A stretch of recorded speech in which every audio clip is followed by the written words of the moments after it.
Merci de nous rejoindre sur Radio J. Effectivement, on parle de cette attaque de la République islamique contre le territoire israélien. Israël qui a remporté une victoire tactique grâce à l'excellence de sa défense anti-aérienne, sa technologie et la coalition régionale qu'elle a créée. Et pour en parler, nous sommes avec Yom Tov Khalfon. Bonjour Yom Tov. Bonjour Ilana. Merci d'être avec nous. Alors oui, la question se pose aujourd'hui. On parle de cette victoire, mais est-ce que c'est suffisant selon vous ?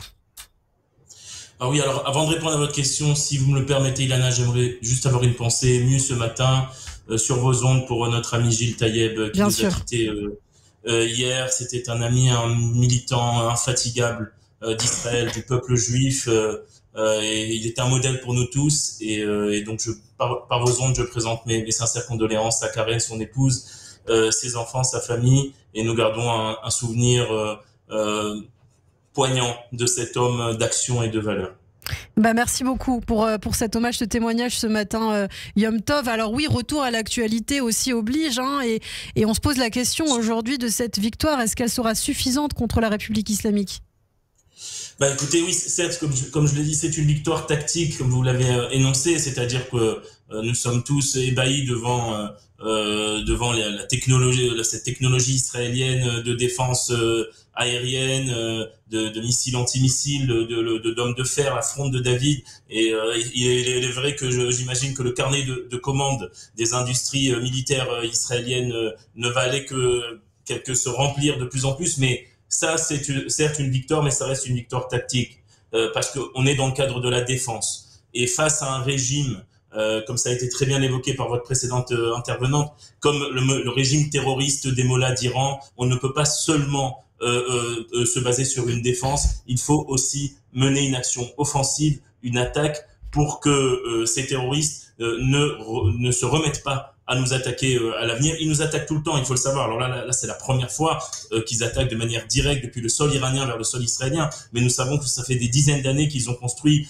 cette pieuvre, vous savez, avec ses bras qui entourent Israël, avec le Hezbollah au nord, les milices chiites à l'est, en Irak, en Syrie, les Houthis au sud, le Hamas et le djihad islamique à l'intérieur même du territoire israélien. Donc face à cette pieuvre terroriste iranienne, il faut aller, je crois, taper sur la tête de la pieuvre, c'est-à-dire que taper en Iran le régime des mollahs, et évidemment des frappes contre les infrastructures militaires de cet État terroriste. Et car nous ne pouvons pas rester dans ce qui a été malheureusement la conception d'Israël, qui est une conception défensive. Ça ne peut pas être le cas. On ne peut pas toujours se cacher derrière des systèmes de missiles antimissiles ou des barrières. Nous l'avons vu le 7 octobre, que cela ne marche pas, et qu'il faut revenir sur une vision qui était la vision de l'État d'Israël au début de l'État d'Israël, dans les années 48, 50, etc., où on n'hésitait pas à aller chez l'ennemi, taper l'ennemi dans son territoire, car ce sont apparemment les règles du jeu au Moyen-Orient. Alors taper l'ennemi sur son territoire, mais ce qu'il faut dire, Yom Tov, c'est que les alliés d'Israël aujourd'hui, les États-Unis notamment,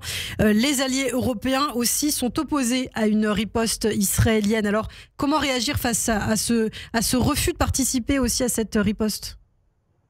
C'est évidemment un défi. Et nous devons prendre en considération la position de nos alliés. Je ne suis pas de ceux qui disent qu'il faut ignorer ce que pensent les Américains, les Français ou les Britanniques, bien au contraire. Mais il faut avoir un dialogue franc, je crois, avec nos partenaires et nos alliés, et leur dire que dans l'histoire d'Israël, ça a été prouvé que lorsqu'Israël a pris l'initiative et est parti frapper l'ennemi sur son territoire, Israël a protégé non pas seulement Israël, mais le monde libre dans son ensemble. Je tiens juste à vous rappeler qu'en 1981, lorsqu'Israël a pris la décision, contre l'avis de ses alliés américains et européens, d'aller bombarder la centrale nucléaire aux Irak, donc de Saddam Hussein, quelques années après, durant la guerre du Golfe, ce sont les Américains qui ont remercié Israël d'avoir détruit ces installations. En 2007, lorsqu'Israël est parti bombarder les installations nucléaires syriennes, quelques années après, ce sont les mêmes forces alliées européennes et américaines qui ont remercié Israël d'avoir enlevé à Bachar el-Assad la possibilité d'avoir la bombe atomique.